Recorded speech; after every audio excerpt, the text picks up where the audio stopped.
আসসালামু আলাইকুম। আফসানা ভিলেজ ফুডে আপনাদের সবাইকে স্বাগত জানাই। বন্ধুরা, আপনারা সবাই ভালো আছেন? আমরা সবাই ভালো আছি। দেখুন, এখানে আমি নিয়েছি চাল, 1 কিলোর মতো চাল নিয়েছি। চালটা ধুয়ে পরিষ্কার করে নিয়েছি। এখানে নিয়েছি ছোলার ডাল আর মুসুরের ডাল, 2 রকমের ডাল নিয়েছি আমি, ধুয়ে পরিষ্কার করে নিয়েছি। এখানে নিয়েছি ছোট ছোট করে আলু কেটে। এবারে আমি চালের মধ্যে ডালগুলো দিয়ে দেব।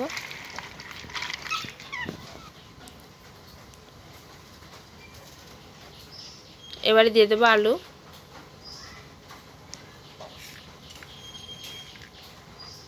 কাঁচা ঝাল, পেঁয়াজ, রসুন কুচি। এবারে দিয়ে দেবো গোটা জিরা, গরম মশলা, পরিমাণ মতো হলুদ, স্বাদ মতো লবণ। এবারে দিয়ে দেবো পরিমাণ মতো তেল। সব কিছু আমি একসঙ্গে ভালো করে মাখিয়ে নেব।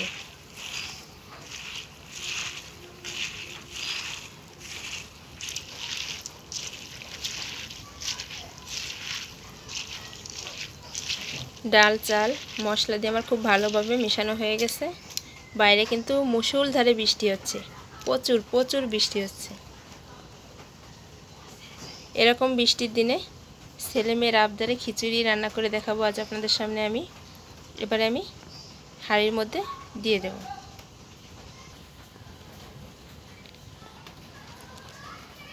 প্রেসার কুকারের মধ্যে আমি চাল ডালটা ঢেলে নিয়েছি।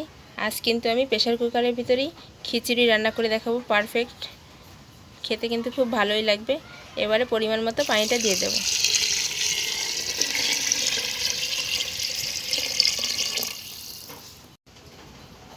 পরিমাণ মতো পানিটা দিয়েছি। এবারে আমি ঢাকনাটা লাগিয়ে দেব। প্রেসার কুকারটা আমি চুলার উপর বসিয়ে দিয়েছি। 3টা সিটি দিয়ে নেব। খিচুড়ির সঙ্গেই থাকছে ডিম ভুনা। দেখুন, ডিমগুলো আমি সিদ্ধ করে আপনাদের সামনে দেখাতে পারিনি। ডিমগুলো সিদ্ধ করে পরিষ্কার করে ছিলে নিয়েছি। এবারে ডিমের জন্য কি কি মশলা তৈরি করব আপনাদের সামনে দেখাবো, দেখতে থাকুন।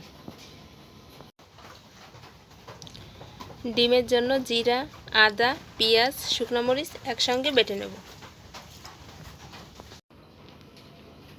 ডিমের জন্য মশলাটা আমার বাটা হয়ে গেছে। কড়াইটা বসিয়ে দিয়েছি। এবারে দিয়ে দেবো তেল। তেলের মধ্যে দিয়ে দেবো সামান্য একটু লবণ, 1 চিমটি হলুদ। এবারে ডিমগুলো ভেজে নেব।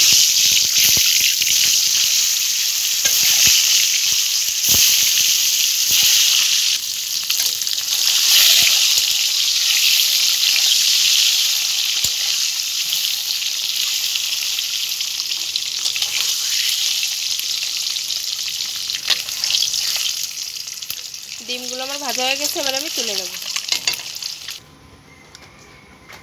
এই তেলের মধ্যে আমি বাটা মশলাটা দিয়ে দেব। পরিমাণ মতো হলুদ, স্বাদ মতো লবণ।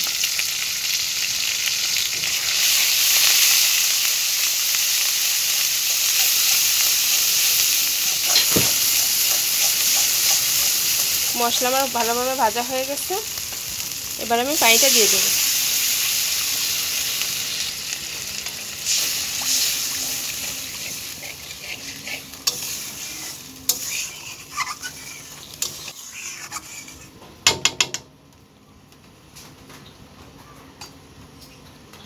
এবারে ডিমগুলো দিয়ে দেব।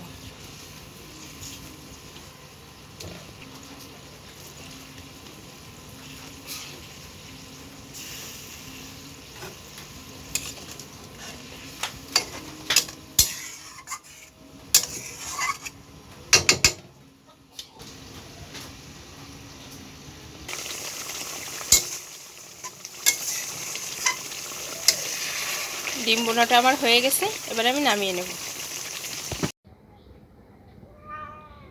দেখুন বন্ধুরা, গরম গরম খিচুড়ির সঙ্গে ডিম ভুনা কত সুন্দর লাগছে দেখতে। খুব লোভনীয় লাগছে। আর আমার মতো কার কার এরকম বৃষ্টির সময় খিচুড়ি আর ডিম খেতে ইচ্ছা করে অবশ্যই কমেন্টে জানাবেন। আর রেসিপিটা দেখে আপনার বাড়িতে বসে রান্না করে খেয়ে অবশ্যই বলবেন কেমন হয়েছে। সবাই ভালো থাকবেন, সুস্থ থাকবেন, আমার পাশে থাকবেন। ভিডিওটা যদি ভালো লেগে থাকে একটা লাইক করবেন, বন্ধুদের সঙ্গে বেশি বেশি শেয়ার করবেন, চ্যানেলটি সাবস্ক্রাইব করে আমার পাশেই থাকবেন প্লিজ বন্ধুরা। আপনাদের সাপোর্টে আমি এগিয়ে যেতে পারি। আল্লাহ হাফেজ।